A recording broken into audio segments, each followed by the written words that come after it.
Saludos, queridos patitos. La situación en el mundo actualmente parece estar bastante loca, aunque supongo que dirán que no es novedad.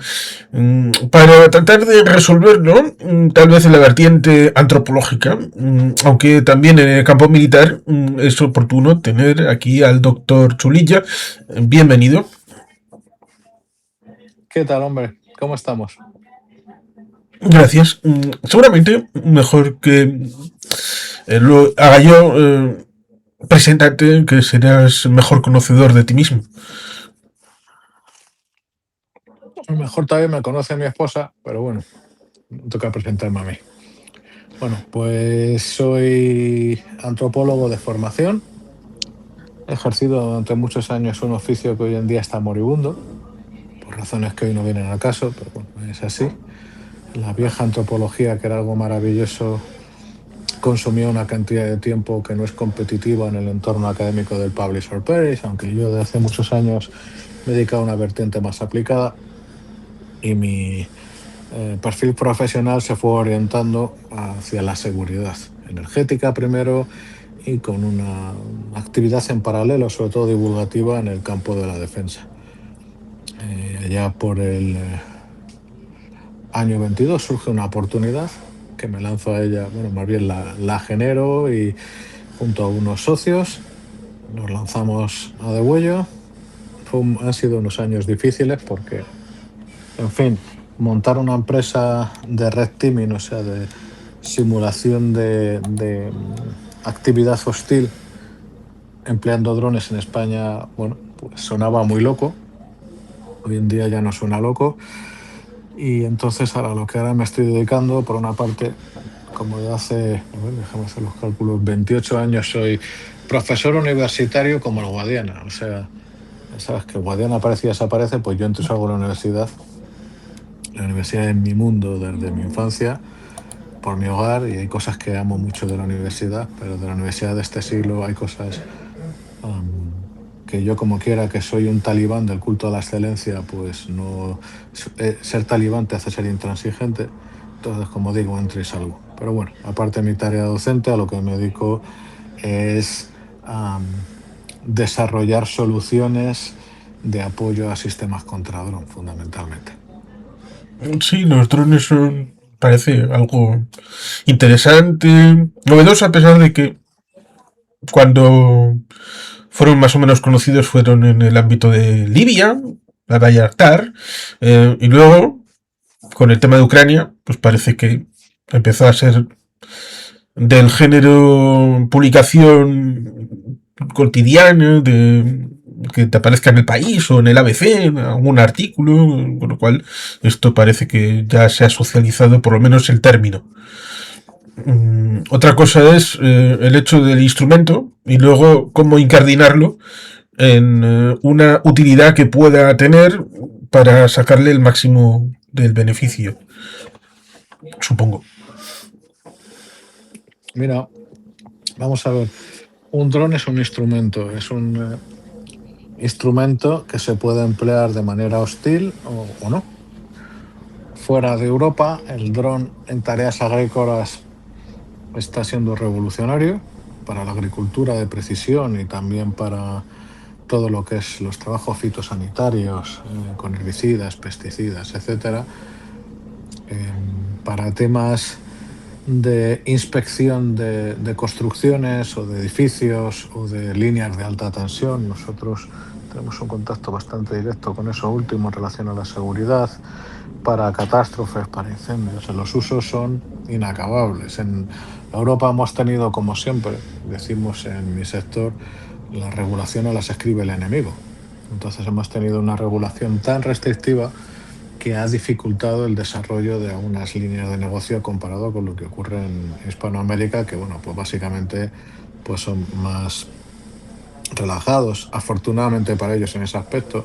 Para que te hagas una idea, aquí en Europa, no particularmente en España, las dificultades de implementación son significativas.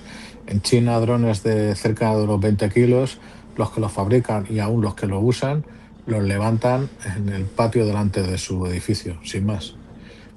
A ver, Eso yo creo que ya es pasarse un poco el juego, porque claro, pues imagínate lo que puede pasar si se queda un cacharro de 20 metros desde 100 metros de altura. Un poquito de precaución no está mal, ¿no? Pero en fin, como decían los sabios, en el equilibrio está la virtud. Entonces, ¿qué pasa? Que el uso militar de los drones es el más antiguo de todos, 104 años, no, 105 ya. El Kettering Bug fue el primer dron de la historia, si lo buscáis era un biplano y el fuselaje era un torpedo. No es que fuera muy exitoso porque la tecnología de la época pues, no permitía un éxito apabullante, pero marcaba el camino.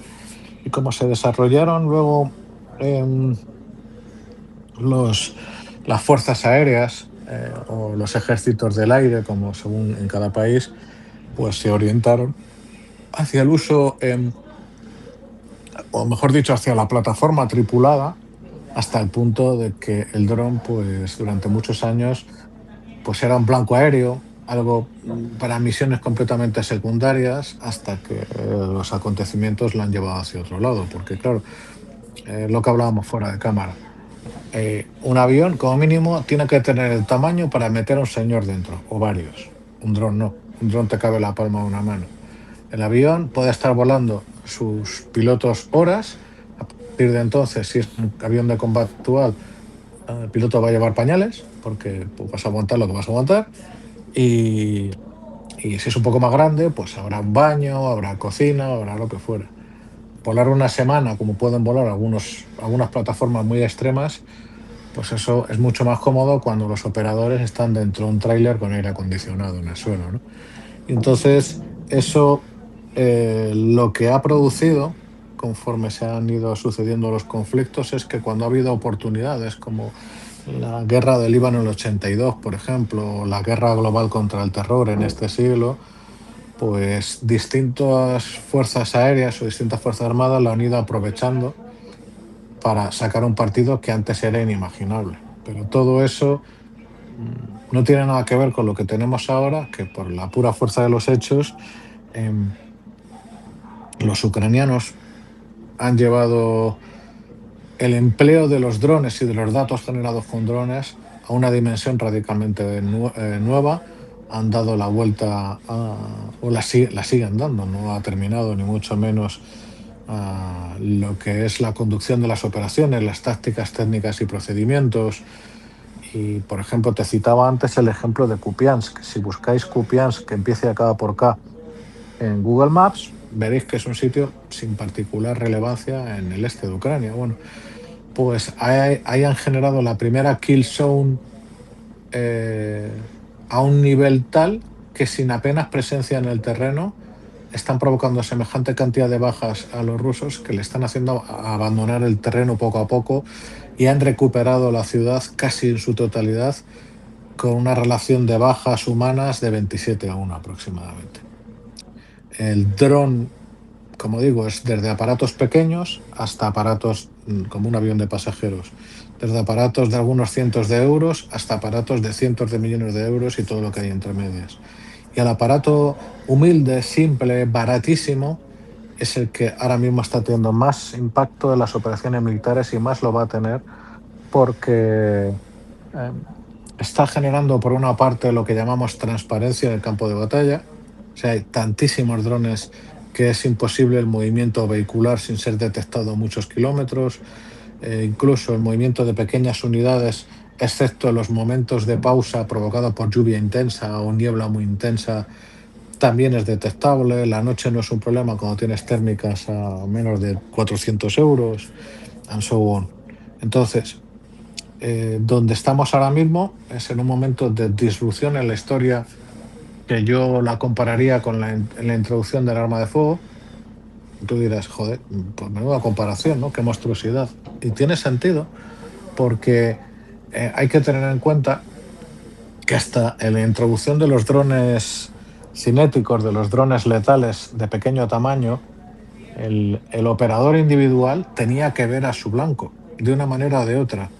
En tiempos con los sacos y flechas, después con los arcabuces y mosquetes, con un fusil de cerrojo o un fusil de precisión, todos tenían que tener línea de visión.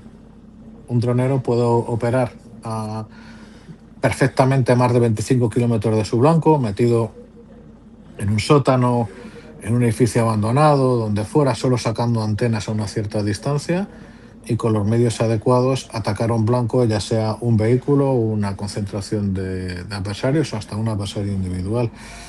Y claro, las capacidades que da eso es a un tipo lo que lleva en la mochila, tener el alcance de la artillería de tubo y una precisión centimétrica. Y esto hay que decir una cosa adicional antes de seguir, que esto es solo el principio. Ni remotamente hemos llegado a aplanar la curva en este sentido. Sí, seguro, y además esos útiles que pueden tener en otras situaciones, además de la bélica, a pesar de que probablemente la gente piense en la parte bélica.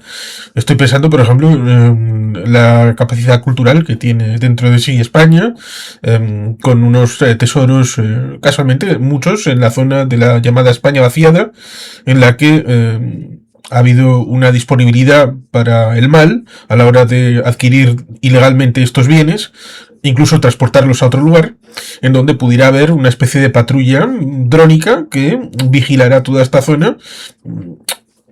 Estoy pensando en alguna campana de material noble que ha sido sustraída con nocturnidad, porque evidentemente no había un ser humano disponible para poder ejercer la disuasión, y podría ser un vector interesante a la hora de hacer algo positivo, además de el tema de la seguridad, que es el que has comentado. Ciertamente estaba pensando también en el ámbito del audiovisual, cómo ha evolucionado. Por ejemplo, cuando aparecía en SG-1 Stargate, las UAV pues aparecía como algo extraño, exótico. Luego la cosa fue evolucionando a la hora de introducirlo, hasta, por ejemplo, llegar a la primera temporada de Jack Ryan, en donde sí había ese camión, creo que en Nebraska, haciendo sus cosas lejanamente. Con lo cual parece que también ahí se ha introducido el hecho. También puedo pensar en la película aquella clásica con Jimmy Stewart de El vuelo del Fénix, en donde hay ese choque respecto de un aeromodelista, en donde al final es el que acaba resolviendo el tema y sacándoles del desierto. Con lo cual eso también rompe la idea preconcebida que puedan tener algunos acerca de alguno de estos instrumentos, que necesitas primero cambiar la mentalidad, aproximarte con humildad y luego ya puedes aprender. Sobre todo, la cosa aquí es tocar pelo, porque hay un montón de autoproclamados expertos que hablan de drones a base de ver vídeos de Telegram. Si tú no montas tu propio dron, no aprendes a pilotar con simulador y luego a pelo. Bueno, a ver, a menos a título individual, lo nuestro es distinto porque mi empresa, pues ahora mismo que yo sepa, tiene la flota más variada de España, pero claro, es que nosotros pues estamos todo el día dando a la maquinaria. En cualquier caso, hasta que tú no te ves con eso en las manos y lo ves operar, nosotros hemos sido, fíjate, la primera empresa en España en participar en ejercicios militares con la Armada y luego ya trabajamos también con el Ejército de Tierra, etcétera. Hasta que no ves esas cosas funcionando en tiempo real, no es fácil conectar lo que se ve en los vídeos con la realidad. Y honestamente, cuando encima tienes el privilegio que he tenido durante años de poder hablar con operadores ucranianos, con diseñadores que trabajan allá, creadores de nuevas tecnologías relacionadas con drones, no te das cuenta de la profundidad de la revolución.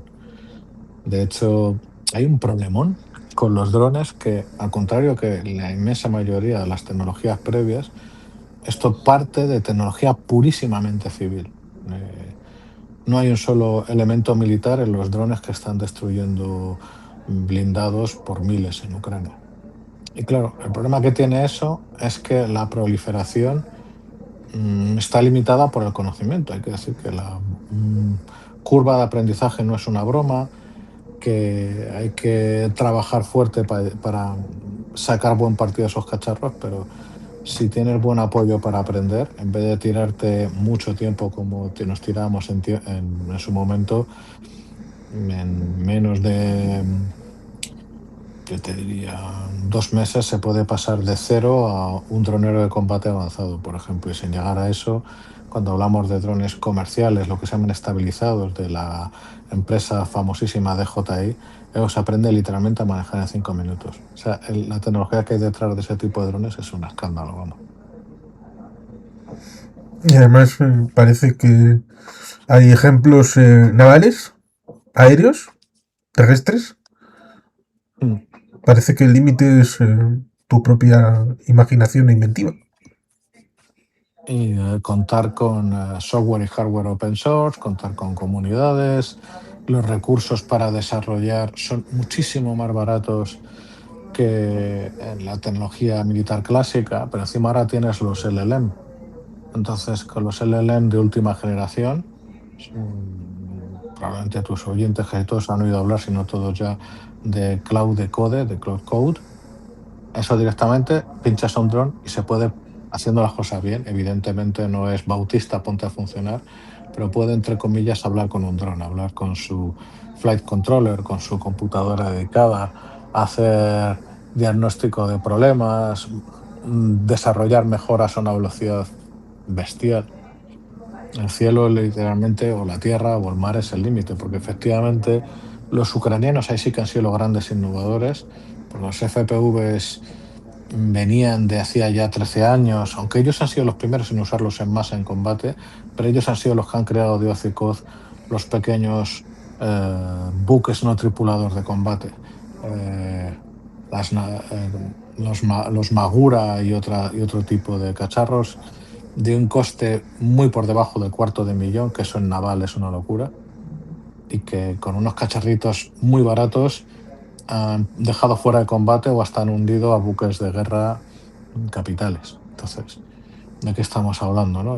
Ahí, fíjate, los vehículos no tripulados submarinos tienen la dificultad de que, para ser autónomos, la sensorización es muy complicada, pero la comunicación con ellos también es muy complicada.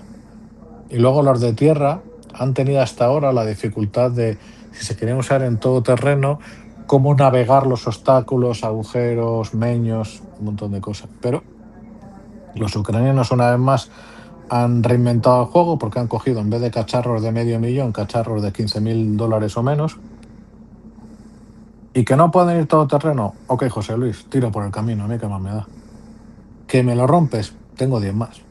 Y no han sido tan decisivos de momento como el pequeño dron aéreo, pero ya están evacuando a muchísimos heridos, haciendo logística de últimos kilómetros y hasta siendo suicidas, porque el primer dron terrestre de la historia operativo fue el Goliath de la Wehrmacht, que era un bicho de cadena sencillo y que podía llevar 80 kilos de explosivos a lo que daban los cables. Y si alguno de los oyentes es militar o trabaja en temas relacionados con la mina, con manejo de explosivos, sabe lo que son 80 kilos cuando encima hablamos de explosivo plástico. O sea, que da mucho miedito, vaya. Sí, alguno tal vez ha querido ver cosas que lo eran o no lo eran en algunas de estas armas alemanas de la Segunda Guerra Mundial, tipo hablar de lo que era o no era el V1, de lo que era o no era el V2. A veces uno tiene la sensación de que Alemania hacía el trabajo a los coleccionistas a posteriori, aquellos que pudieran tener un gusto por este tipo de cosas y montarlas en pequeña escala, que hacer una distribución ordenada de los recursos para obtener una victoria.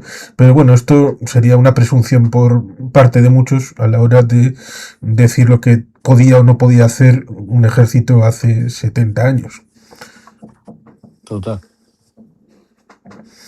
Lo mismo que casi como el Coliseo, hacer de la necesidad virtud. Los turcos parece que en un momento dado fueron vistos un poquito mal por los de la OTAN, a saber por qué, Por lo que eh, fuera. y montaron su propia industria, y entre ellas el tema del Bayraktar. Y ahora los ucranianos, teniendo la dificultad que también, a saber por qué, quizá el hombre naranja o algo así, pues han tenido que tener el ingenio. Pero ahí entraría el tema del comercio también, de los ingredientes, si se fabrican dentro, si es necesario el comercio internacional, y luego las sorpresas que uno se encuentra con algún dron presuntamente ruso que puede ser iraní o hecho en las cercanías del aeropuerto de Maiquetía o con componentes comprados de segunda mano porque ha triangulado. Bueno, hay tantos A ingredientes. ver, ahí por ejemplo te diré, los turcos, el tema es que cuando llega el actual mandatario al poder, la relación con Israel decae muy rápidamente. Entonces, en ese mismo momento, o en poco tiempo, ya antes se había casado con su hija, un genio, que no sé su nombre de pila, bueno, no pila en este caso, obviamente, pero se llama Baikar de apellido. Es un ingeniero que, graduado con honores en el MIT, en el MIT, pero no solo un genio, sino con una visión de negocio brutal, y lo que hace es ganar a los israelíes en su propio juego.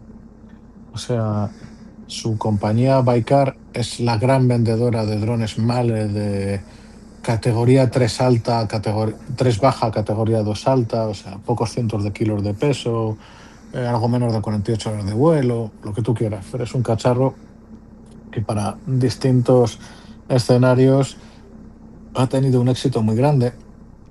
Lo que pasa es que, por ejemplo, la guerra de Ucrania ha pasado completamente ya. Ni remotamente es lo que era en el 22 o principios del 23, porque no deja de ser un aparato que coste unitario ronda el millón y algo. Ojo, comparado con otros, pues encima es indudablemente más barato y es una de las mayores flotas del mundo fuera de las flotas norteamericanas o chinas. Pero, claro, si tú eso lo comparas con un aparato que no es que haga lo mismo, pero que es suficientemente bueno, pero que le quitas 2 ceros al precio, pues ya me dirás. Por otra parte, los ucranianos, como básicamente todo el mundo, usan componentes chinos. Hay una carrera de sacos torpe por sustituir los componentes chinos, pero de escaso éxito, porque, bueno, pues a nadie se le ocurrió durante mucho tiempo que el hecho de que más del 90% de la producción mundial de neodimio se haga en China, que puede ser un problema. Es muy fácil, lo comparamos con el petróleo. Nadie tiene el 90% del petróleo, nadie tiene el 90% del uranio, nadie tiene el 90% del gas natural. Pero si alguien fabrica, porque es compuesto que se fabrica, más del 90% del neodimio. El neodimio son los fragmentos de imán imprescindibles para construir un motor trifásico de alto rendimiento. Hay otras alternativas previas más viejas de cerámica, pero que ni remotamente dan el par que te genera el neodimio, ¿no? Y después la electrónica, pues 3/4 de lo mismo. A los costes que tiene la electrónica china es dificilísimo competir. Luego los rusos en su momento sí compraron las primeras series de los drones, famosos drones Shahid, pero que luego ellos han ido mejorando sin cesar hasta transformarlos en lo que ellos llaman los drones Geran, el segundo y el tercer, segunda y tercera iteración, que por ejemplo les han montado redes mesh para poder tener alcances muy elevados pero bajo control, o sistemas empleando tarjetas SIM de telefonía de otros países. Así es como se llevó a cabo un simulacro de ataque, un ataque no letal en Polonia por parte rusa, que no pasó nada, pero trasladó a toda la OTAN un mensaje de no hemos hecho nada porque no hemos querido. Lo que ha citado Maiquetía, a ver, bueno, el movimiento se demuestra andando y el ejército bolivariano era un tigre de papel en todos los aspectos. Y entonces, por más que han montado ellos sus fábricas de drones, ahora mismo se hizo tarde, se hizo mal. Hubo una cosa muy importante, que es que se estaban haciendo ya, apoyados por el Africa Corp, con tecnologías de drones FPV, y eso era un problema. Pero bueno, no les ha dado tiempo a ponerla en servicio y ya para ellos era demasiado tarde. Los iraníes han sufrido algunos contratiempos bastante cinéticos en algunas de sus fábricas, pero las fábricas que están completamente a salvo son las fábricas chinas. a nadie se le había ocurrido que la fábrica del mundo también podía fabricar material militar. Sí, hubo un periodo complicado, ¿no? Temas de salud, año 2020. Y resulta curioso porque creo recordar que solamente había una fábrica en toda España de mascarillas operativa en el Valle del Chorierri, en el País Vasco. Y el señor que entró en la Jurianía en 2009, lo primero que hizo fue vender el stock completo que tenía el gobierno vasco. Porque ¿para qué guardar ese tipo de cosas? Mentes privilegiadas. Y ciertamente eso nos lleva seguramente a elementos, supongo que conflictivos o disruptivos, a la hora del tema del odio a la minería en Occidente, de dejar a China con todas las tierras raras para que se encarguen ellos. Las Son tierras cosas... raras, perdóname, hay un tema con ellas que son improbables en la corteza terrestre, pero están bastante repartidas por toda la corteza terrestre. Hay menas algo más ricas, pero cuesta mucho extraerlas. Pero claro, el problema que tenemos en Occidente no es solo de contaminación y de regulación, sino de lobby. Ya no hay. Hace tiempo ya que es bastante conocido que la gran mayoría de los grupos o partidos ecologistas son en realidad mercenarios al servicio de quien les paga para sostener intereses foráneos a Europa. Por ejemplo, cuando los ecologistas en Cáceres impidieron la construcción de una mina de litio, por el amor de Dios, ¿pero qué pensamos que eso podía causar cuando tenemos en Huelva minas muchísimo más contaminantes y que nadie le pone problemas porque es un tema que está rindiendo económicamente? Los ecologistas al nivel más alto posible han sido directamente responsables de la desnuclearización de Alemania.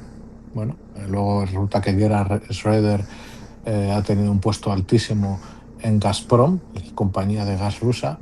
Ok, José Luis. Eh, y así con todo.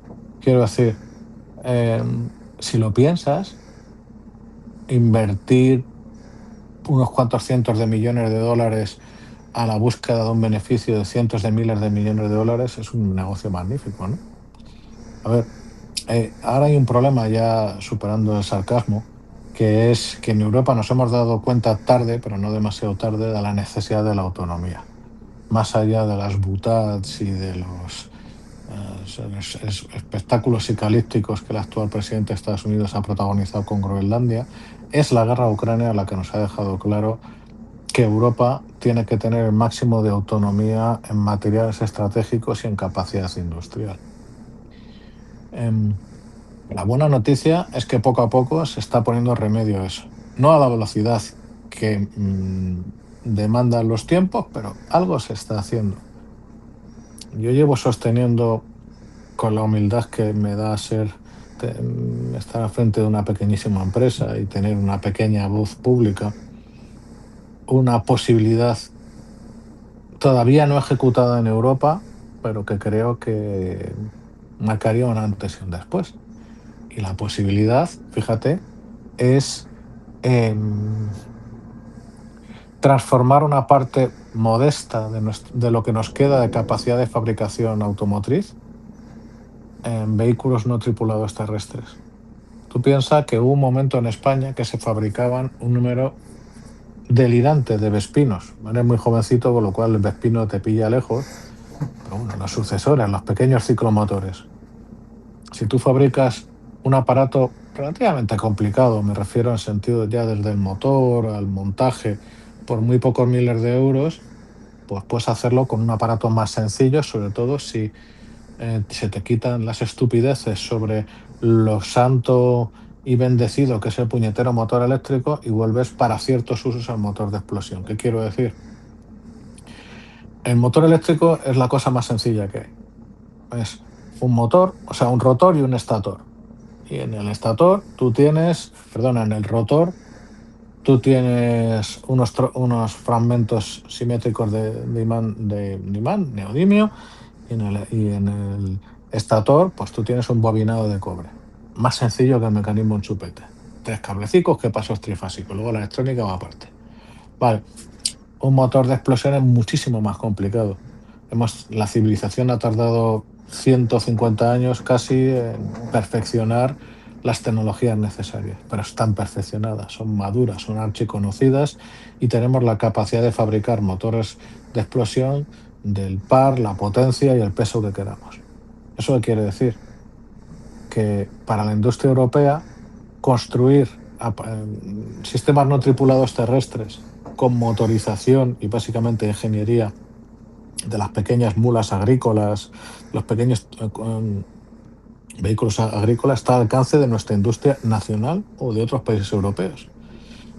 Y ahí lo que hay que añadirle son las comunicaciones y los automatismos para que se pueda controlar a distancia.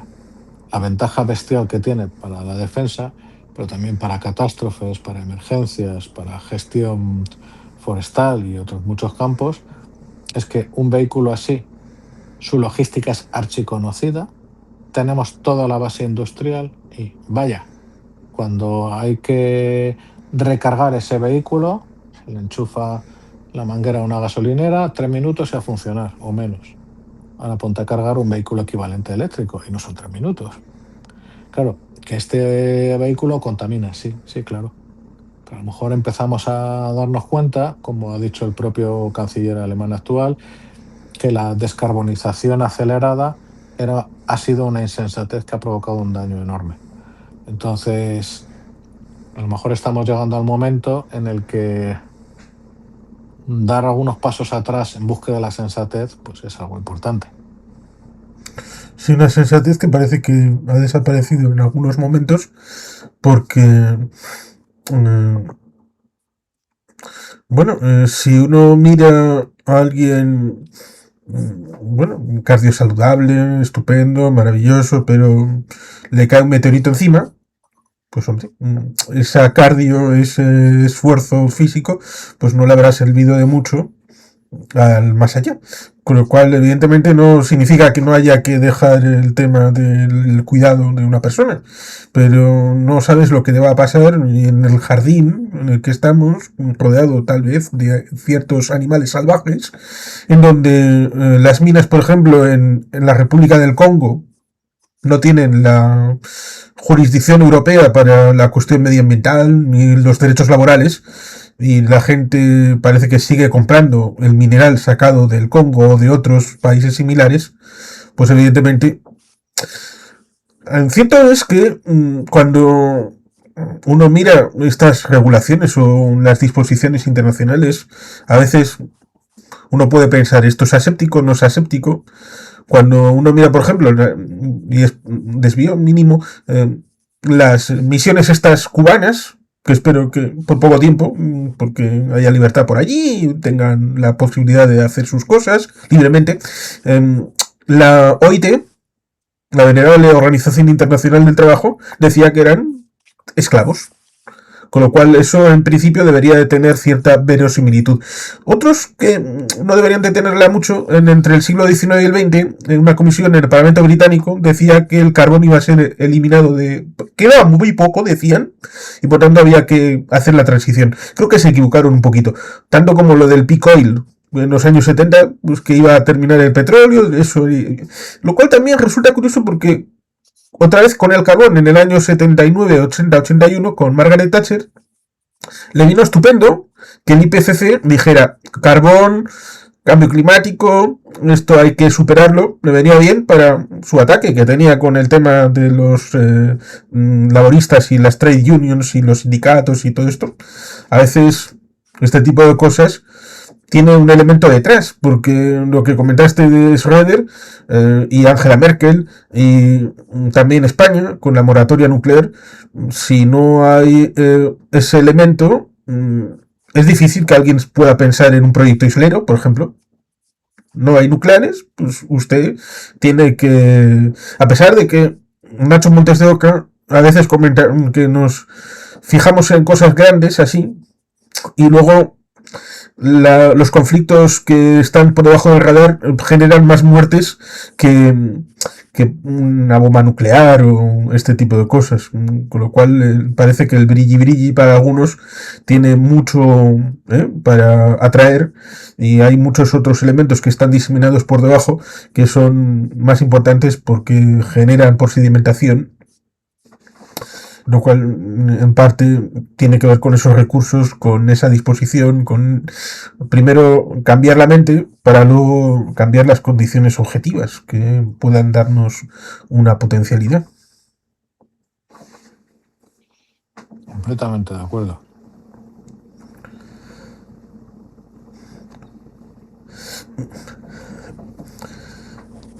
Pues es complicado que haya gente, porque creo que ahí está el nivel europeo, el estatal. Es complicado porque hasta ahora, hombre, podríamos mencionar el hecho de la Comunidad Europea de Defensa, que tiene unos desafíos que siguen estando ahí presentes. Cuando la Asamblea Nacional Francesa decidió no decidir, en parte por el tema de Dien Bien Phu, en donde pidieron sopitas a los americanos y los americanos dijeron, bueno, entonces eso de la Comunidad Europea de Defensa nos viene mal por el tema de la OTAN y la incompatibilidad y todas estas cosas, que era los franceses querían que estuvieran los británicos porque no se fiaban de los alemanes todavía, lo cual resulta curioso porque 10 años después se hicieron el Pacto del Elíseo y los británicos estaban muy prendados de los americanos hasta el punto de que luego tuvieron el asunto del Ariane, que estuvo a punto de no salir porque los alemanes ni fu ni fa, los británicos ya tenemos a los americanos, y los franceses dijeron, no, nosotros queremos un vector de lanzamiento propio. Sí, por egoísmo, pero ayudó a que Europa pudiera tener una salida a través de Kourou y todas estas vicisitudes. Pero claro, la Comunidad Europea de Defensa, tal y como estaba planteada en el 52-54, requería de un apoyo político unitario. Y eso era decir mucho en el año 54. No querían un poder político tan unificado que requería como respaldo del mando militar respecto de esa Comunidad Europea de Defensa. Creo que estos desafíos siguen estando presentes ahora. A ver, yo te diría, ahora es completamente diferente, porque verás, lo que tiene OTAN es que es una organización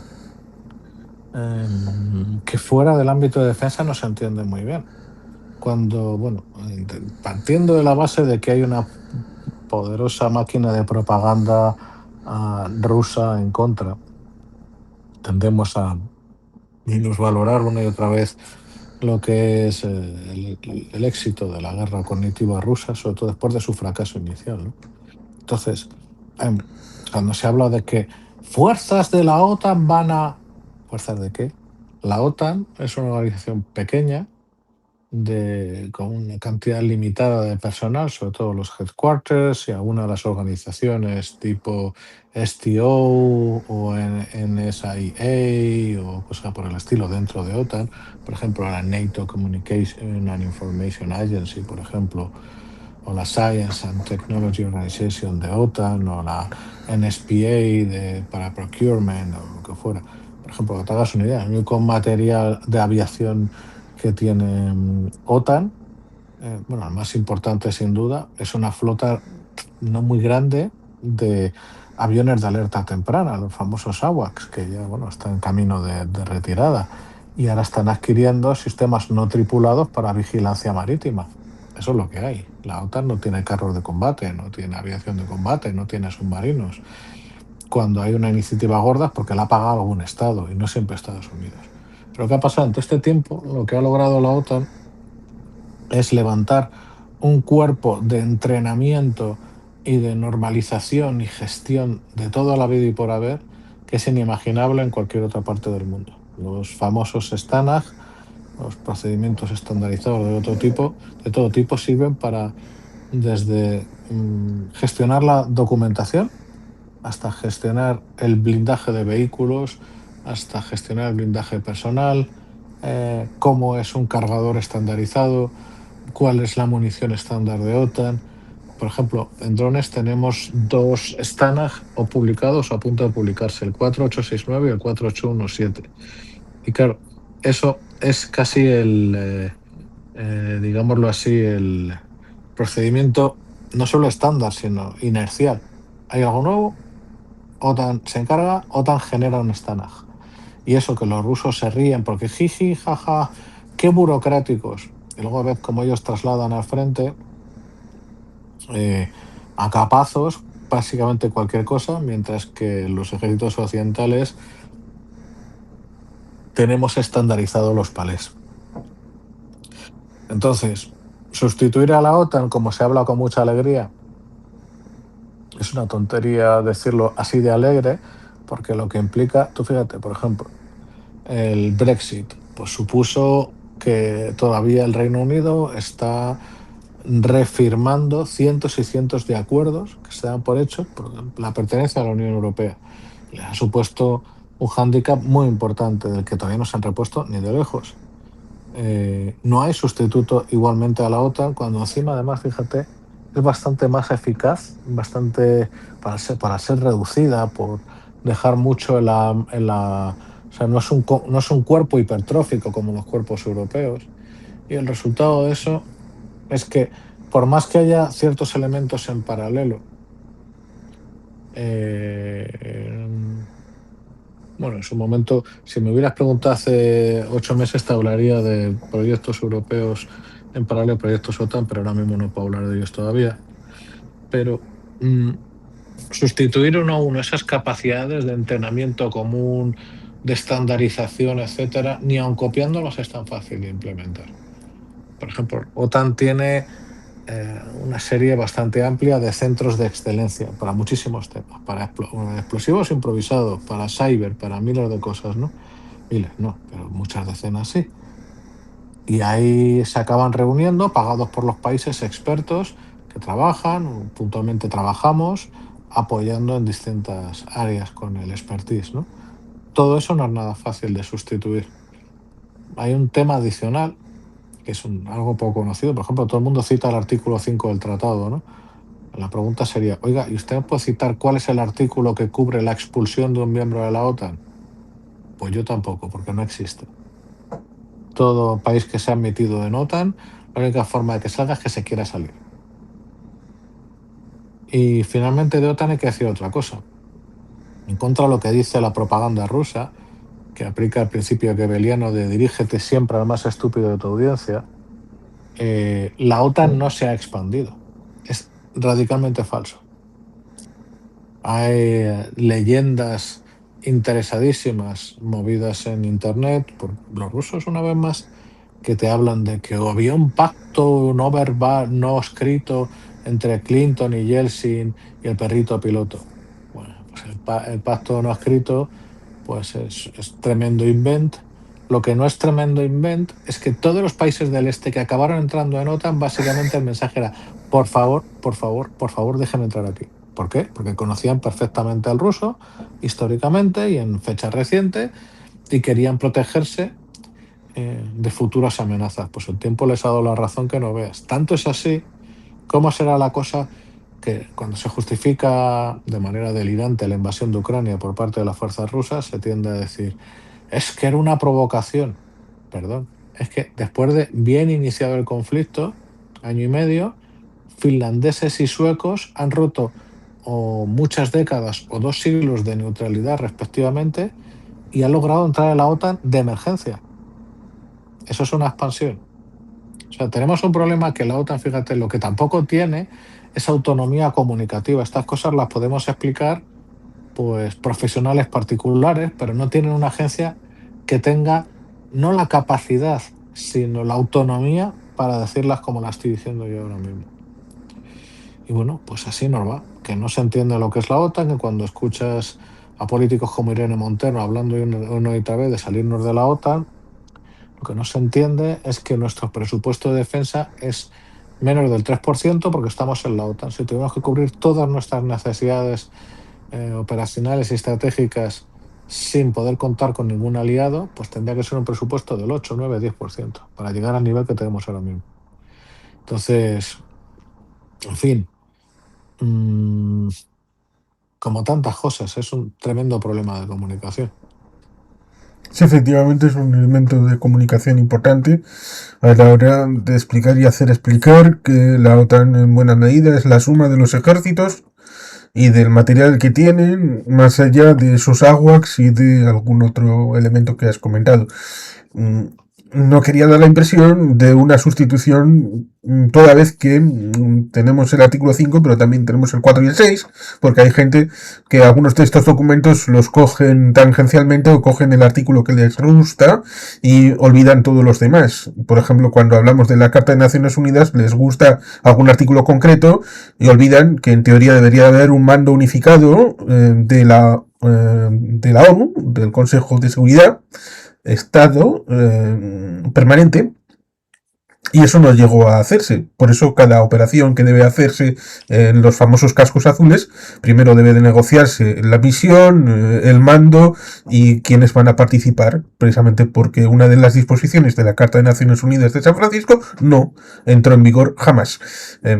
Otra cosa es que en el artículo de la OTAN correspondiente, por ejemplo, aparece Argelia como departamento francés, luego eso hubo que cambiarlo, y la gente puede pensar en casos concretos como Ceuta y Melilla, diciendo esto tendría que estar específicamente en el ámbito de... Bueno, ahí entraría la negociación política de los representantes políticos de cada país, que serían capaces de incorporar o no, toda vez que el propio artículo correspondiente establece que se protegerán barcos y aviones, y por supuesto, si hay un barco o algún avión en las cercanías de la tierra de Ceuta y Melilla, pues seguramente serían atacados al igual que la tierra, con lo cual por la posibilidad de incorporación al artículo correspondiente pues estaría siempre ahí. Pero claro, siempre dependiendo del factor humano. Por eso el hombre naranja es el elemento más disruptivo de la OTAN, porque está dentro y está haciendo el juego a los que están fuera al otro lado.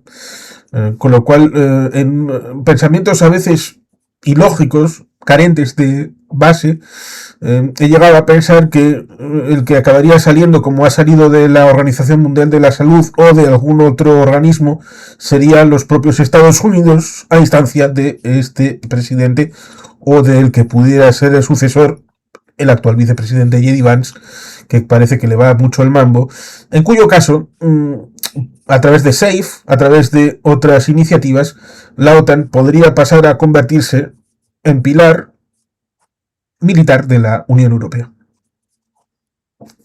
A ver, ahí también te diré que yo no me encajan ambos problemas, porque por una parte es cierto que los excesos verbales del actual POTUS son pues, de todos conocidos.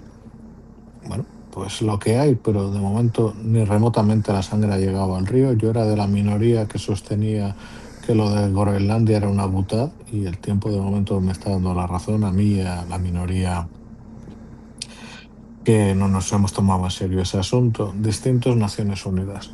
Cuando la Comisión de Derechos de Naciones Unidas, Derechos Humanos, la precede Irán, bueno, como dicen, ¿no? El mejor humor es el involuntario. Cuando de 92 relatores sobre derechos humanos de ONU que han sido escogidos por proyectos, o sea, por sistemas digitales, no sé con qué dedo exactamente de quién, pero de esos 94, 88 no han guardado escrupuloso silencio sobre los crímenes contra la humanidad cometidos por el gobierno de los ayatolás, o el régimen de los ayatolás más bien, que bueno, pues hay que decir, ¿no? Que como también decíamos algunos, a base de recurrir a fuentes sobre el terreno, mientras no se las condenó el silencio, pues las cifras nos iba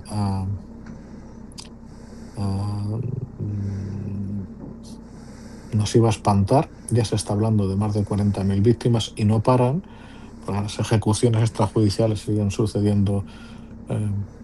Nadie sabe por cuántos números, si cientos o miles al día, de todos los detenidos, si hay decenas de miles de detenidos. Y oye, y la prensa bien, los gobiernos bien, sobre todo Naciones Unidas bien. Entonces, ¿de qué estamos hablando exactamente? Quiero decir, Naciones Unidas, desgraciadamente para todos, es una organización que hace mucho tiempo que ya es disfuncional. Se han ido conociendo con los años los abusos, los desfalcos en programas de ayuda al desarrollo y en misiones. Su papel en misiones de paz, las más de las veces, ha sido manifiestamente mejorable.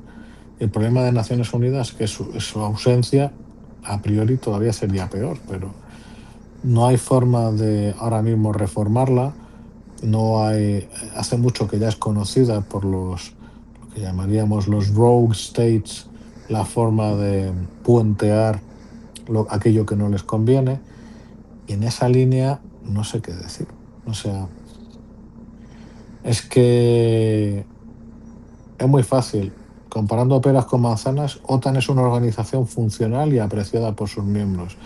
Naciones Unidas es algo que está ahí porque no tiene alternativa, de momento.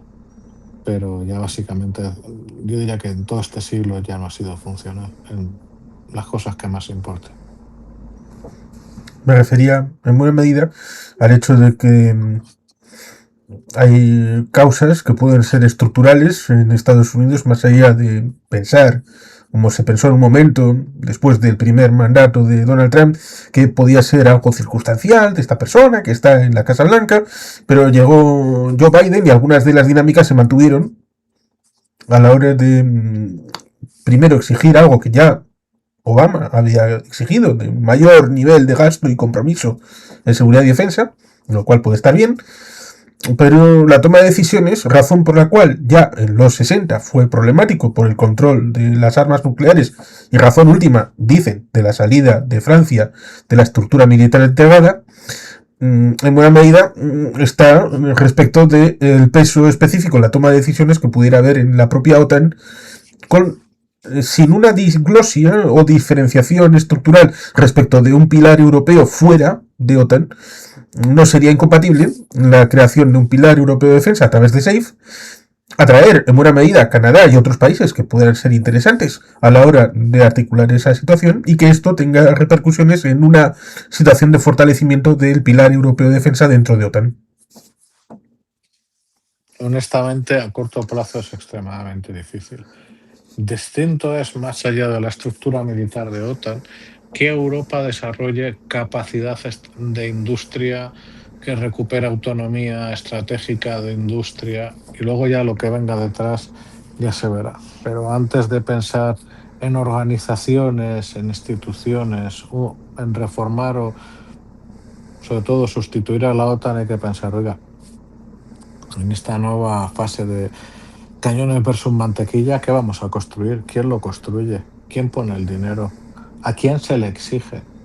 Todas estas cosas están por hacer. Sí, porque en buena medida el plan Marshall era un préstamo de dinero para comprar a industrias estadounidenses, en buena medida con esa situación de que la industria europea estaba mal, la industria estadounidense estaba en pleno rendimiento y era un elemento más o menos plausible. Ahora pareciera que Donald Trump, o por lo menos eso es lo que dice, a pesar de que uno puede pensar lo que dice, lo que hace, lo que firma, que habría varios Donald Trump en el Donald Trump que vemos. La situación que él desearía es que nosotros, los europeos, ponemos la pasta y se lo compramos todo a él, también en seguridad y defensa. Lo cual sería ilógico, teniendo en cuenta de que, vale, hay que gastar más en seguridad y defensa, pero hay que gastarlo aquí. Ya, pero gastar, ¿comprando a quién? ¿Y comprando qué? Esas son preguntas Porque, importantes. claro, porque hay una inercia muy importante a mantener las prioridades presupuestarias del pasado. Mira, por ejemplo, desde el año 22 han surgido muchísimos tolomatos. En otras palabras, personas humanas que dicen la plataforma X va a desaparecer, por ejemplo, el carro de combate.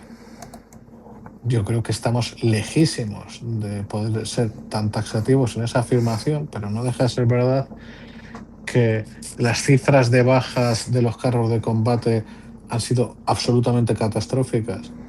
Y bueno, si todavía quedan carros, es porque, salvo momentos absolutamente puntuales, se les ha retirado de las operaciones y en muchas ocasiones se les emplea como artillería de circunstancia, porque no hay forma de acercarles a menos de 10 kilómetros de la ya no existente línea de contacto, de la ya completamente artificial trazando un mapa línea de contacto.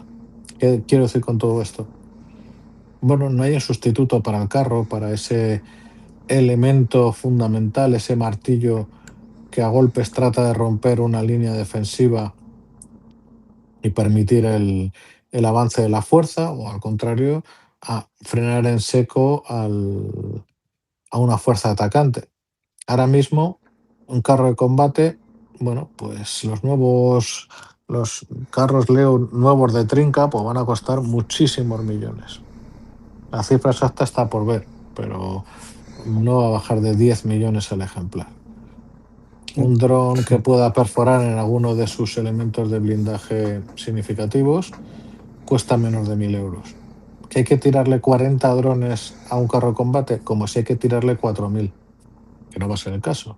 Pero 100, da lo mismo, es absolutamente rentable. Entonces, el carro de combate tiene que evolucionar muy rápidamente, no sabemos a dónde, pero ya hemos vivido esto. Hay un momento en la Europa de entreguerras en el que la doctrina de diseño y operación de carros de combate se divide entre lo que era una evolución del carro de combate de la Primera Guerra Mundial, que fundamentalmente es un carro de acompañamiento, un vehículo que no supera los 10 kilómetros por hora, imagina, ¿no? Y que sirve para apoyar a las fuerzas en el avance, protegerlas, ser una especie de barricada móvil que se lleve los castañazos, que tira a su vez con su pieza artillera y el resto de piezas, eh, mientras las unidades de infantería avanzan, ¿no? Hay otra, sin embargo, otra escuela radicalmente distinta que llega a su máxima expresión con lo que los italianos llamaban el carro veloce.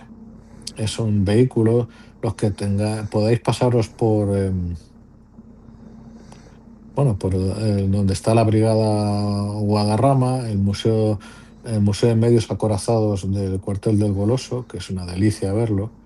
Bueno, pues ahí hay todavía algunas tanquetas Ansaldo italianas de la Segunda Guerra Mundial, principios y sobre todo nuestra guerra civil, que eran cacharros más pequeños que la gran mayoría de los coches actuales, que cabían dos tipos a durísimas penas, porque en aquella época eran más bajitos también, que uno conducía como podía con un traqueteo brutal y el otro manejaba la ametralladora. Bueno, pues eran dos ideas que ninguna de las dos sobrevivió a la Segunda Guerra Mundial. Segunda Guerra Mundial acabamos en principio con carros de distinto tonelaje, pero orientados a una función multipropósito, y al poco tiempo, menos de 15 años después, terminamos con el carro completamente unificado, que es el Main Battle Tank. Esto quiere decir que ahora mismo hacer predicciones es absurdo, pero salvo una sola predicción, que es que casi todas las plataformas y sistemas se van a tener que adaptar de manera decisiva a las nuevas circunstancias, porque las nuevas circunstancias son que en el futuro previsible cualquier operador, perdón, en cualquier zona de operaciones los drones van a estar presentes, siempre.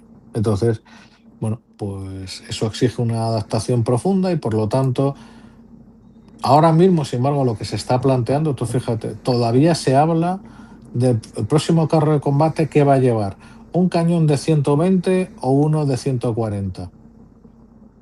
¿Hola?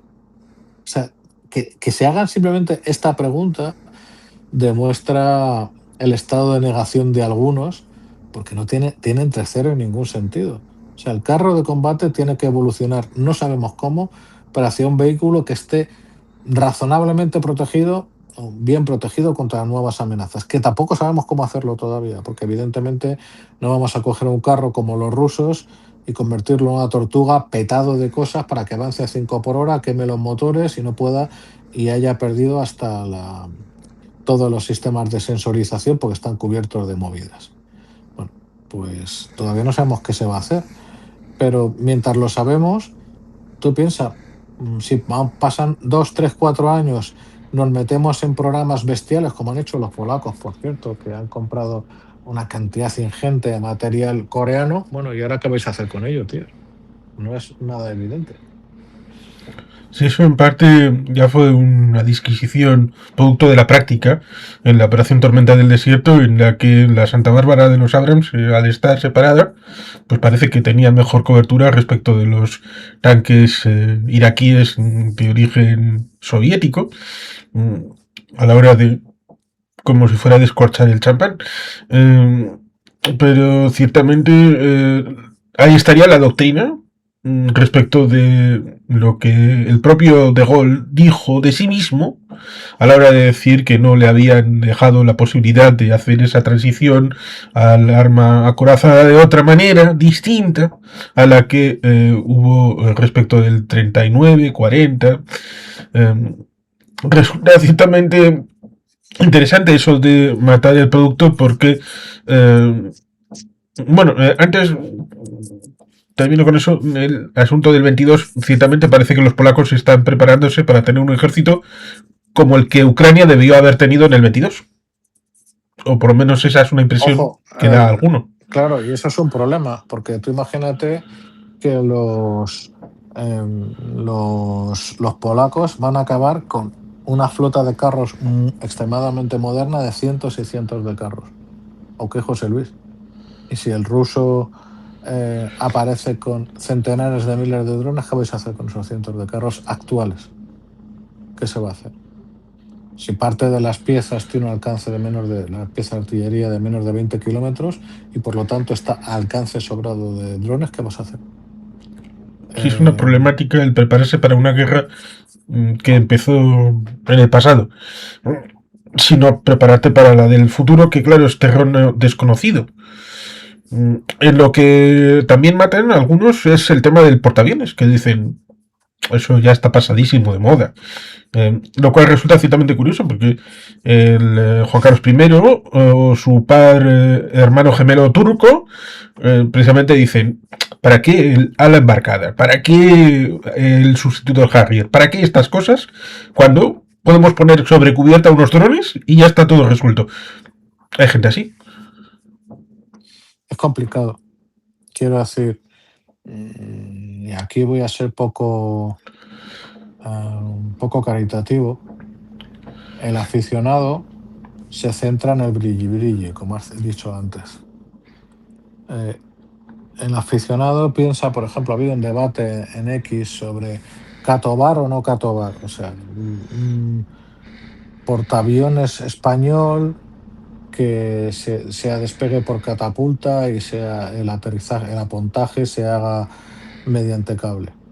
Chico, sabes ahora mismo cómo funciona las viviendas de los marineros? O también, por ejemplo, ¿sabemos cómo tenemos cubiertas las plantillas?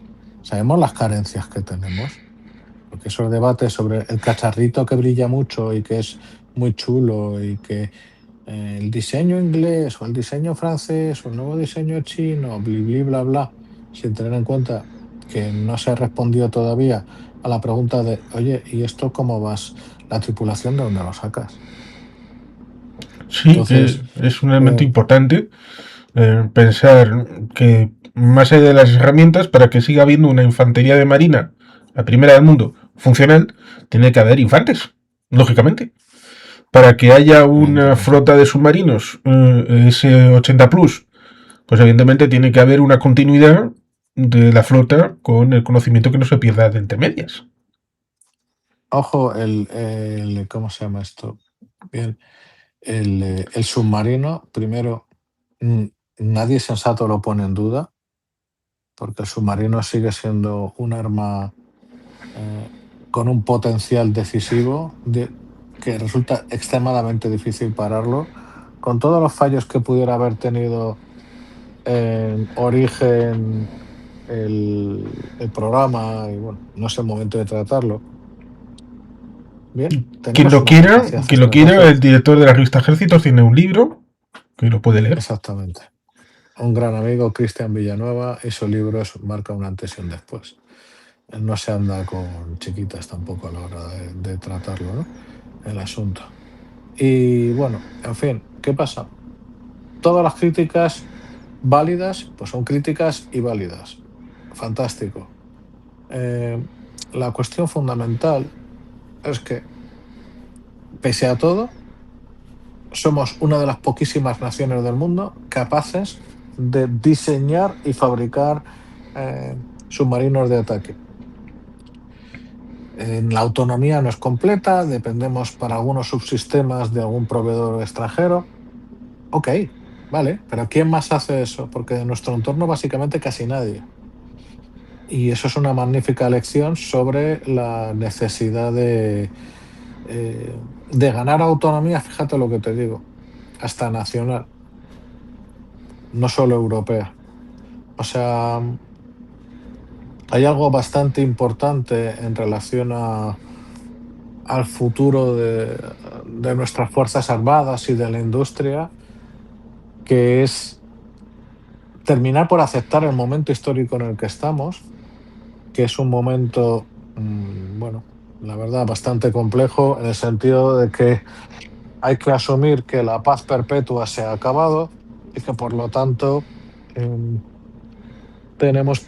estamos ya en un momento nuevo en el que hay que repriorizar los gastos del Estado y prepararnos para un futuro más incierto en el que tarde o temprano vamos a estar inmersos en algún tipo de conflicto que no necesariamente tiene que ser volver a un escenario tipo el Fulda Gap.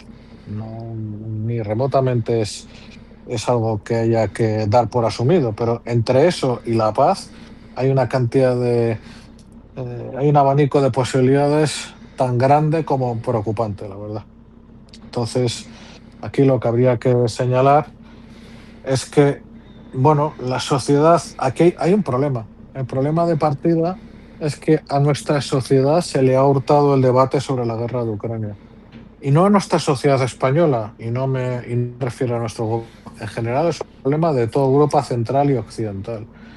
La guerra de Ucrania es un no problema. Es algo que ya hemos asumido como parte de nuestra vida cotidiana y que a lo que no se le presta ninguna atención. Es una desgracia en sí mismo porque estamos hablando no de una guerra en otra esquina del mundo, sino en Europa.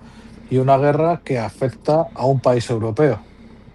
Aquí, y fíjate que empleo el término un país europeo, porque so sorry, el régimen de Putin, entre otras cosas, ha logrado que Rusia ahora mismo no se la pueda considerar como tal, ¿no? Entonces, estamos en una situación en la que solo Ucrania, por ejemplo, sus fuerzas armadas y la gente que está sacrificándolo todo, tiene, no sé, está frenando a un régimen que ya más allá de toda duda razonable se ha demostrado como un régimen agresivo, ¿no? Y es algo que hay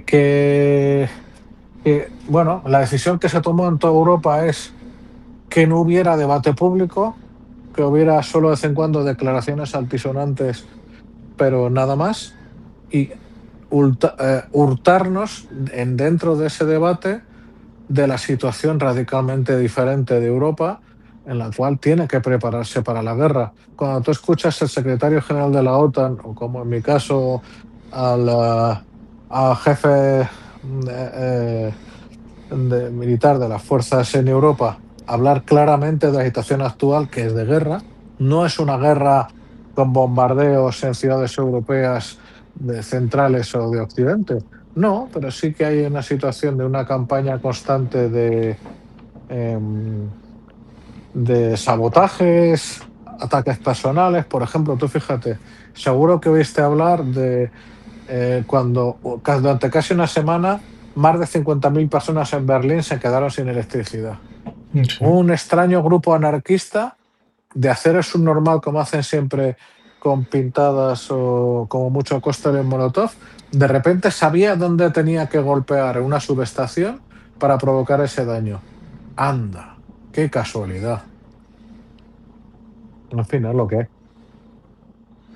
Sí, efectivamente, si uno rasca ese ataque terrorista, ecoterrorista presuntamente, eh, acaba viendo las contradicciones de gente que no tiene ni idea de ni siquiera cuál es su planteamiento, pero pareciera que alguien le ha conducido a hacer ese tipo de cosas con una argumentación bastante chabacana y chapucera, pero que al final el resultado es que 2.200 empresas y 50.000 hogares están sin electricidad, lo cual evidentemente el español medio debería entenderlo porque el 28 de abril de 2025 hubo un apagón que duró horas. Pero si llega a ser como en Berlín, en lugares, en empresas, en hogares, hasta una semana, pues evidentemente es algo que es muy grave por las consecuencias particulares en valor añadido, en trabajo, en siquiera la comida, siquiera cualquier otro elemento que cualquier persona puede estar teniendo en mente a la hora de visualizarlo. Lo cual resulta ciertamente curioso el hecho de que haya gente que no entienda que en este mundo, bueno, hubo un tema en el siglo XIX que ya está olvidado, más allá de las anécdotas, por el tema de una pulsión solar que achicharró elementos de telégrafo. Ahora, si sucediera ahora, pues sería horrible por la sociedad. Un evento Carrington. Sí, sería algo difícil de aceptar, pero eso también lo hacen los que quieren hacerlo a través de sabotajes informáticos. Eso también es una posibilidad terrorista, más allá de que haya grupos terroristas que puedan efectivamente destruir hospitales, escuelas, instalaciones públicas o que vaya directamente a la guerra sin proxies ni intermediarios, como le está pasando a Ucrania. Porque hay gente que piensa, vamos a gastar nuestro dinero en sanidad, educación, servicios sociales ya. Te viene alguien y te lo destruye. ¿Cómo vas a tener en ese caso seguridad para ese servicio público pagado con impuestos? Con lo cual la reordenamiento y reorientación en parte es lo que dijo el Mark Carney en Davos, ¿no? El discurso que ha dado. Completamente. A ver, Davos es un evento que ahora mismo es completamente transicional. En otras palabras, no se sabe. Los organizadores, después de años y años teniendo la primacía en el pensamiento más progresista o más woke, como quieras, en este nuevo mundo no saben a dónde van. A mí, fíjate, de Davos, lo que han dicho los políticos no le he dado mayor importancia, pero lo que han dicho los líderes empresariales en inteligencia artificial, que por cierto, en la prensa española o incluso en redes sociales no ha tenido impacto ni remotamente parecido al que debería haber tenido. Por ejemplo, Daria Modey, el CEO de Anthropic, ha dicho que ahora mismo muchísimos ingenieros suyos llevan meses sin escribir una línea de código, por ejemplo, porque claro, usan el sistema de su casa. Dice que en menos de 2 años no entenderá, o sea, bueno, al menos que buena parte de los roles de desarrollo de software a todos los niveles lo va a poder sustituir completamente un LLM. Ellos dicen que todavía queda, pero menos de lo que parece, para que no haga falta seres humanos para entrenar el LLM. ¿Y entonces qué?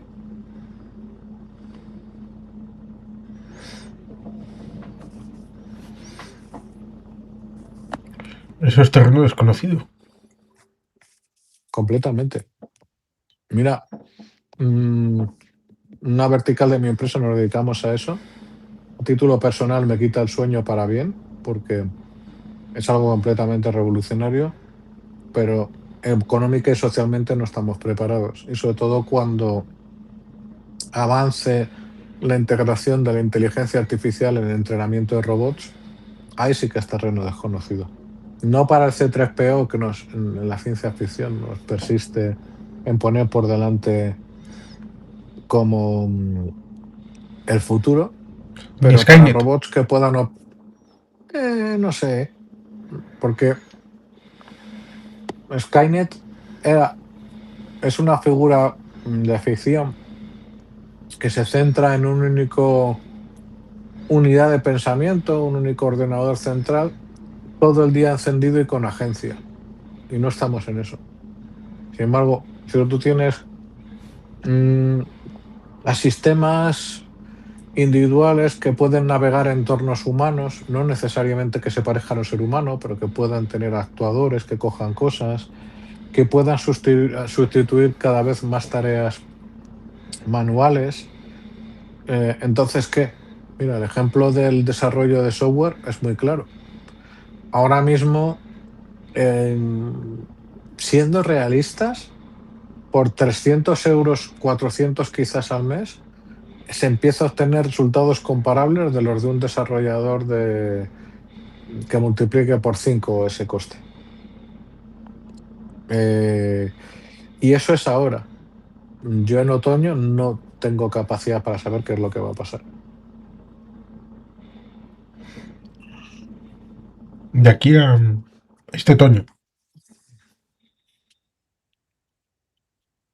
Sí, sí, de aquí a este otoño. De hecho, quien haga predicciones a más de un año vista, yo creo que no lo pueden hacer ni en las empresas. Es imposible, va demasiado rápido. O sea, eso hay que estar. Bueno, yo ahora mismo mi actividad en X, aparte de escribir soplapolleces, es monitorizar que publico una serie de cuentas, qué novedades dan. Mi timeline, en ese sentido, el algoritmo de X funciona de escándalo. Y es que, por ejemplo, Anthropic, en ese sentido, es una compañía que hasta ahora no ha cometido un solo error grave y ha tenido aciertos tremendos, asombrosos. Sí, que se puede. Supongo que todavía tiene potencialidades para encontrar alguna cosa interesante, pero por lo menos a mí, cuando entro en el timeline, me aparece justo todo lo contrario a lo que pienso yo, para que me cabrone y me entre a saco ahí como un Miura. No sé si soy el único al que le pasa este tipo de cosas. El perfil que han trazado de ti, han visto que tu interacción se centra en, cuando tú contestas o lo que fuera, en pensamiento contrario. Yo, como casi lo que saco fundamentalmente o es de tecnología relacionada con IA fundamentalmente, y también con drones, o es de bueno, algunos conflictos a los que les presto atención, de alguna manera, fíjate, no tiro demasiado de las listas, pero porque no me hace falta, porque sobre todo, fíjate, en X, yo creo que tan importante como hacer likes es ampliar las noticias, los posts que te interesan hasta su fondo y leer un poquito hacia abajo. Aún sin like, vas a torcer tu perfil hacia esa línea. Y no alimentar a la bestia. Mm. No sé decirte, ¿eh? Porque ahora mismo, mira, yo se lo digo a colaboradores a los que doblo en edad. Yo, si tuviera ahora 24 años, sería un monje. O sea, no tendría, bueno, nunca sabes, ¿no? Porque luego el amor aparece cuando menos te lo esperas y te deja buscar la vida y tal, pero per se no estaría pensando como pensaba con 20 años en ligar con escaso éxito, todo hay que decirlo. Porque estaría solo obsesionado por lo que permite hacer la nueva tecnología. Yo ahora no tengo la cabeza que tenía con 24 años, pero tengo, bueno, más madurez, más, lógicamente, más constancia, y las cosas que puede hacer una persona con conocimiento profundo de un dominio, que se organice bien, etcétera, eran absolutamente inimaginables. Precisamente creo que era Kachantzakis, nombre griegos. Kachantzakis era el autor de La última tentación de Cristo, ¿no? Creo recordar. Y en ella hablaba de liberar el alma o liberar la tierra. Aquí estaría un duelo parecido más o menos con liberar la mente del ser humano a la hora de que comprenda todos estos procesos, o da igual y intentar hacerlo por la vía práctica y en algún momento ya quien tenga que decidir entenderá que esto es importante. Yo creo que lo único que se puede decir a los oyentes en general es que hagan lo que hagan, esta época es revolucionaria, va a marcar lo que queda de siglo en todos los sentidos y su decisión es ser parte activa o pasiva de ello. Al contrario que, por ejemplo, la carrera espacial, donde todos eran o éramos pasivos, cuando yo nací todavía se lanzaban Apolos a la Luna, ahora aquí puede participar cualquiera. No hay excusa, por lo tanto, al menos lo que es antiestético es que se llore. Quiero decir, que se decide usar pasivamente estos sistemas, usar ChatGPT gratis, y por lo tanto alimentar OpenAI y tal, pues, ok, allá cada uno. Pero luego que no se llore cuando hay muchos empleos bueno, o van a cambiar radicalmente o se van a perder, porque esa es otra. Parecería que la cosa pública está protegida de la inteligencia artificial porque se tira con pólvora del rey. Ahora sí, en 5 años o sobre todo 10 me lo cuentas otra vez.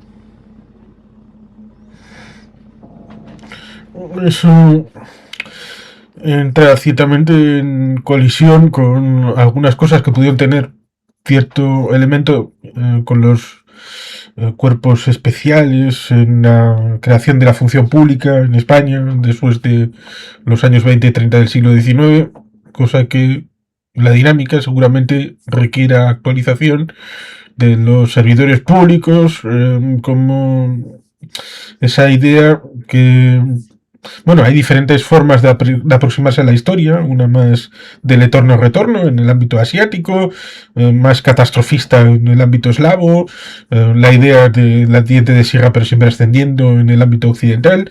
Eh, Ver la historia y la realidad como una foto fija y ahí está, y todo perfecto, como si fuera un cuadro lienzo al óleo que lo puedes poner en el Louvre o en el Museo del Prado, contrasta con una mirada que no es que sea novedosa, porque creo que había un grupo de muchachos que todavía siguen cantando por ahí, que se llaman los Rolling Stones, que llevan en su propio título la idea de la piedra que siempre hay que seguir rodando para que siga teniendo cierta viabilidad, como cuando uno va en bicicleta, pues si uno para de pedalear, pues al final acaba esmorrado en el suelo.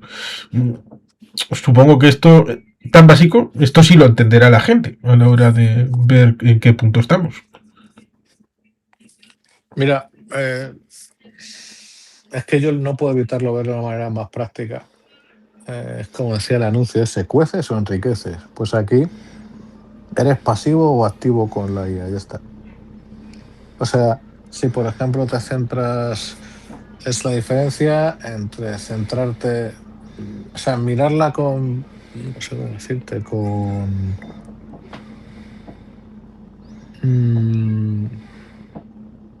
mirarla con suspicacia, usarla poco, usarla de manera perezosa o arremangarte y sacarle el partido que te puede dar los equivalentes a Cloud Decode, a las skills y todas las cosas nuevas del último trimestre. O sea, es difícil. Bueno, en realidad no es tan difícil, es la máxima revolución que yo he vivido en todos los días de mi vida y viví Internet y viví la entrada de los ordenadores en los domicilios, nada es comparable. O sea, cuando en muy pocas horas ves cómo se levanta una arquitectura cliente-servidor donde no tiras una línea de código y ves cómo el sistema paso a paso se va autocorrigiendo y va levantando todo el código, todos los test de prueba y ves que funciona el 95% y el resto encima lo puedes trazar rápido. Cuando tienes una idea y la puedes transformar en un producto en horas o muy pocos días, bueno, pues ahora es una época de pocos meses donde se van a repartir cartas y luego ya estará todo repartido. Y en donde algunas cosas que están en obsolescencia, en algún momento descubrirán que ya no están vivos. Estoy pensando, por ejemplo, en Completamente. elementos como la prensa tradicional, incluyendo las revistas, radio, televisión, los periódicos en papel, por supuesto. A ver, eso se sostiene ya en no poca medida inyectando respiración asistida. En España está en un aspecto particularmente lamentable, pero en general en todo Occidente no tiene mucho mejor aspecto. Hay grandes cabeceras que medio aguantan por tener la cantidad de suscriptores que tienen en Estados Unidos, pero hace muchísimo que la prensa pasó su época dorada. Y ojo, que eso del cuarto poder que vigilaba a los otros tres, pues también patatas hoy en día. Eso de la labor de vigilancia o la responsabilidad en vigilando hace mucho tiempo que se cedió. Sí, como cada persona también puede tener esa responsabilidad a la hora de aportar su granito de arena, a contribuir a ser, en teoría, ese cuarto poder. También ahí cueces o enriqueces a la hora Mm. de hacer este tipo de tareas. Completamente. Así es. Con lo cual creo que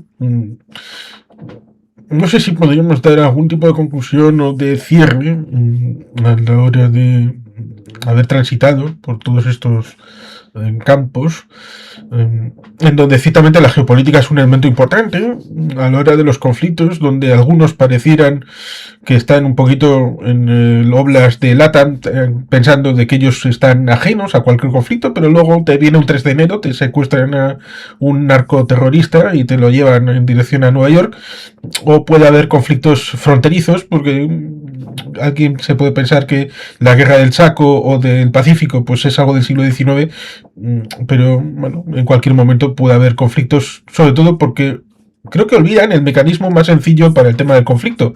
Yo quiero conseguir algo y no quiero seguir las leyes porque o son muy complicadas o no me convienen o no me gusta. Y por lo tanto me salgo por el carril externo y voy a tratar de forzar a ese otro para que haga lo que yo quiero. Y eso es un conflicto, eso es una guerra, eso puede ser una dificultad importante.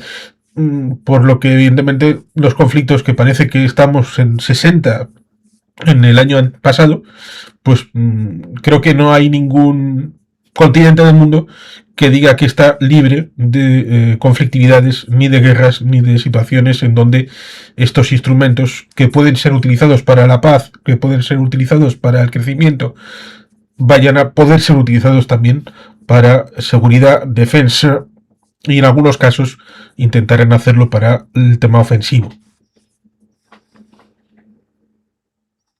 Completamente. Mira, te diré, a modo de conclusión, que el mundo en el que vivimos desde el punto de vista de la defensa, la incertidumbre es máxima no solo por el cambio del equilibrio de poder de los actores emergentes, sino porque los actores no estatales adquieren capacidades impensables de, de mando y control de C2, de tener su propia fuerza aérea y su munición dirigida, munición guiada con alcances antes inimaginables.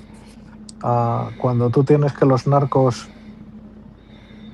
bueno, yo siempre lo digo, ¿no? El narco, la rata, es el animal más racional del mundo.